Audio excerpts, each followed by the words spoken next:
کہانی ہوشیار کسان یا گدھا۔ دادا جان نے گلا صاف کیا اور بولنے لگے، بیٹو، ایک گاؤں میں ایک کسان رہتا تھا۔ اس کے پاس ایک گدھا تھا جو بہت بوڑھا اور بیمار ہو گیا تھا۔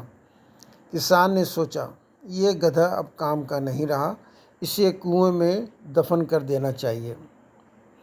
کسان نے گدھے کو کنویں میں دھکیل دیا، پھر اس نے اور گاؤں والوں نے کنویں میں مٹی ڈالنا شروع کر دی تاکہ گدھا دفن ہو جائے۔ لیکن حیرت کی بات یہ ہوئی کہ جیسے ہی کسان اور لوگ مٹی ڈالتے، گدھا اپنی کمر جھٹک کر مٹی نیچے گرا دیتا اور پھر اس پر قدم رکھ کر تھوڑا سا اوپر چڑھ جاتا۔ یہی عمل بار بار دہراتا رہا۔ جتنی مٹی کنویں میں ڈالی جاتی، گدھا اتنا ہی اوپر آ جاتا۔ آخر کار جب کافی مٹی بھر گئی تو گدھا چھلانگ لگا کر کنویں سے باہر نکل آیا۔ سب گاؤں والے حیران رہ گئے۔ کسان نے کہا، میں نے سمجھا تھا کہ گدھا مر جائے گا، مگر اس نے ہمت نہیں ہاری۔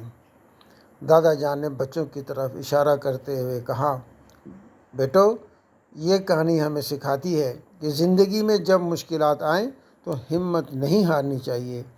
ہر مشکل راستہ بناتی ہے، بس صبر اور حوصلہ چاہیے۔